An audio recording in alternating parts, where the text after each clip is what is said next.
Bismillahirrahmanirrahim. Assalamualaikum warahmatullahi wabarakatuh. Sahabat yang beriman, kebiasaan Rasulullah SAW melaksanakan sholat tahajud dapat dijadikan dasar hukum. Bahwa sholat tahajud adalah sunnah yang dikerjakan setelah tidur beberapa saat di malam hari, kemudian bangun saat pertengahan malam hari. Sholat tahajud adalah waktu untuk berkomunikasi dengan Allah, di mana umat muslim dapat mencurahkan segala isi hati dan memohon pertolongan kepada Allah Subhanahu wa Ta'ala. Kedekatan antara Allah dan orang yang sholat tahajud niscaya dapat membuat hati dan pikiran menjadi lebih tenang dalam menghadapi kehidupan yang dinamis ini. Sebagaimana yang dijanjikan Allah, para mujtahidin akan mendapatkan derajat yang mulia di sisinya. Tidak sedikit orang yang telah merasakan dan membuktikannya. Kehidupan mereka menjadi lebih baik, tentram, selalu memperoleh jalan keluar dan kemudahan dalam setiap permasalahan. Bahkan mendapatkan keajaiban-keajaiban tertentu yang sulit ditangkap dengan nalar biasa. Pengetahuan akan keutamaan tahajud telah mengantarkan para pemiliknya senantiasa mendirikan sholat yang biasa disebut qiyamul lail seperti seorang pecandu. Seperti halnya Rasulullah yang tidak pernah meninggalkan sholat tahajud dalam kondisi dan situasi apapun. Kemudian sekian banyak kisah para pecandu ini telah menjadi suri tauladan dan tempat pembelajaran bagi yang lainnya. Bahkan sebagian dari kita telah berkonsultasi kepada pencandu tahajud karena didera masalah berat. Lalu solusi yang diberikan ternyata hanya dengan mendirikan sholat tahajud ini. Setelah itu apa yang terjadi? Tahajud telah menjadi pil ajaib yang menyembuhkan berbagai penyakit. Masalah kehidupan yang mereka alami berangsur pulih dan mendapatkan kemudahan dalam setiap permasalahan. Kesombongan terhadap Allah kini mulai mencair. Mereka lebih meyakini secara hak atas syariat dan janji Allah Subhanahu wa Ta'ala. Ada kisah dari seorang syekh yang ingin melakukan perjalanan dari Kairo untuk kembali ke Arab. Sebelum melakukan perjalanan tersebut, ia ingin mampir ke salah satu masjid di Kairo tempat ia melakukan ceramah di hari sebelumnya. Setibanya jam 2 malam, syekh itu menemukan orang di mihrab sujud sambil menangis. Dia merengek kepada Allah dalam sujudnya. Sampai syekh itu berkata, "Ya Allah, kabulkanlah permintaan orang ini," walaupun dia belum mengetahui apa yang diminta oleh orang tersebut. Selesai dia sholat, syekh itu mendekatinya dan berkata, "Masya Allah, doa apa ini? Luar biasa. Doa yang diikuti tangisan di sepertiga malam menjelang subuh. Allah turun ke langit bumi dan mengabulkannya." Kemudian orang tersebut menjawab, "Demi Allah Syekh, istri saya sekarang lagi dirawat di rumah sakit dan saya harus bayar 14.000 pounds Mesir. Kalau tidak bayar, istri saya tidak akan bisa dioperasi." Syekh itu pun menyuruh orang tersebut untuk tetap melanjutkan doa dan menikmati sujudnya, karena Allah tidak akan menyia-nyiakan orang yang ikhlas meminta kepadanya. Sampai di waktu subuh, seorang pengurus masjid menyuruh syekh itu untuk menjadi imam. Karena memakai mikrofon, maka suara syekh tersebut terdengar hingga keluar.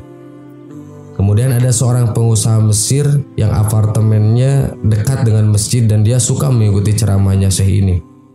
Keluarlah si pengusaha ini untuk sholat berjamaah di masjid. Begitu selesai sholat, dia bilang, "Syekh, ahlan wa sahlan di Mesir. Saya salah satu penggemar Anda. Syekh, saya mau minta tolong satu hal. Saya sudah hitung zakat untuk perusahaan saya. Saya harus alokasikan 14.000 pounds Mesir." Syekh pun menangis mendengar itu. Kemudian syekh itu mencari dan memanggil orang yang menangis di sepertiga malam. "Ya Fulan, kesini ceritakan masalahmu apa?" Kemudian ia menceritakan bahwa ia membutuhkan biaya atau uang sebesar 14.000 pounds Mesir untuk biaya operasi istrinya. Seketika pengusaha itu menangis dan berkata, "Demi Allah Syekh, saya sudah 1 minggu taruh uang ini di lemari saya. Setiap hari istri saya bilang, 'Turunkan itu, bukan hak kita, zakat itu keluarkan.' Saya ingin mendapat satu orang yang saya kasih langsung. Daripada saya bagi-bagi, saya mau satu orang saya kasih. Selesaikan masalah dia dan Allah selamatkan saya di akhirat." Lantas diberikanlah uang 14.000 pounds kepada orang yang membutuhkan tersebut. Terpenuhilah kebutuhan keduanya atas kuasa Allah Subhanahu wa Ta'ala. Dari kisah ini dapat memberi pelajaran bagi kita untuk selalu bersabar dalam berdoa, karena Allah Subhanahu wa Ta'ala pasti akan mengabulkan setiap pemohon permintaan hamba-Nya. Sahabat yang beriman, besar kekuasaan Allah meliputi segalanya. Jangan sampai putus asa. Sabar, sholat, dan berdoa itu solusi terbaiknya. Maka Allah pasti sepasti-pastinya akan menurunkan pertolongan pada hamba-Nya. Amin. Wallahu a'lam. Wassalamualaikum warahmatullahi wabarakatuh.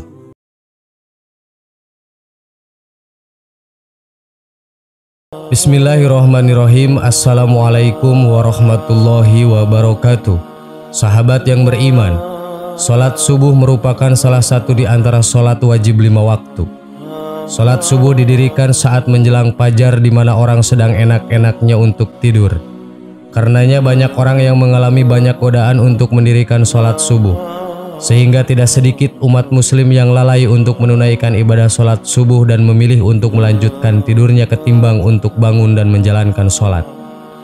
Karena itu, Nabi Muhammad SAW menghususkan sholat subuh mulia dengan keistimewaan tunggal. Sholat subuh bahkan memiliki sifat-sifat yang tidak pernah ada pada sholat-sholat lainnya. Saking istimewanya, Nabi Muhammad SAW bahkan sampai mendoakan umatnya yang mengerjakan sholat subuh. Dalam sebuah hadis, Nabi Muhammad SAW bersabda, "Ya Allah, berkahilah umatku selama mereka senang bangun subuh." Hadis riwayat Tirmizi, Abu Daud, Ahmad, dan Ibnu Majah.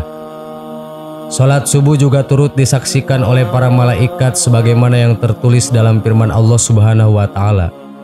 Untuk itu ketika melaksanakan sholat subuh kita dianjurkan untuk membaca surat panjang. Begitu istimewanya sholat subuh hingga ada bacaan surat pendek yang tidak dianjurkan. Allah Subhanahu wa Ta'ala berfirman dalam Quran surat Al-Isra ayat 78 yang artinya, "Laksanakanlah sholat sejak matahari tergelincir sampai gelapnya malam, dan laksanakanlah pula sholat subuh. Sungguh sholat subuh itu disaksikan oleh para malaikat." Dari tafsir ayat tersebut, para ulama menyimpulkan bahwa saat sholat subuh setelah bacaan Al-Fatihah, disunahkan membaca Quran panjang baik surat atau ayat. Sangat disayangkan dan tidak dianjurkan membaca surat pendek seperti Al-Ikhlas, Al-Falaq, dan An-Nas, dan surat lain yang berisi ayat pendek. Walaupun demikian, membaca surat pendek dalam sholat subuh tetap menjadikannya sholat sah. Namun dalam hal ini bukan perkara sah atau tidaknya, melainkan untung dan ruginya. Terlebih sholat subuh disaksikan oleh para malaikat. Karena mumpung disaksikan oleh para malaikat, maka tentu sangat disayangkan jika hanya membaca surat pendek. Karena jika semakin banyak huruf yang dibaca saat menunaikan sholat subuh yang disaksikan malaikat, maka akan menambah catatan amal kebaikan yang akan disampaikan kepada Allah Subhanahu wa Ta'ala. Rasulullah SAW seringkali memberikan contoh bacaan salat-salat subuh. Rasulullah sering membaca surat Al-Waqi'ah, surat At-Tur, surat Qaf, dan surat At-Takwir. Dari Jabin bin Samurah dia berkata, Rasulullah SAW melakukan sholat wajib seperti sholat yang kalian lakukan sekarang ini. Akan tetapi terkadang beliau meringankannya. Sholat beliau lebih ringan daripada sholat kalian. Dan terkadang dalam sholat fajar atau sholat subuh, beliau membaca surat Al-Waqi'ah dan surah-surah yang semisalnya. Hadis riwayat Ahmad. Semoga bermanfaat. Wallahu a'lam. Wassalamualaikum warahmatullahi wabarakatuh.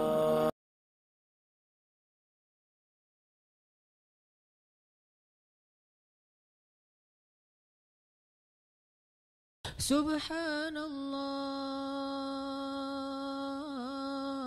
walhamdulillah wa la ilaha illallah wallahu akbar.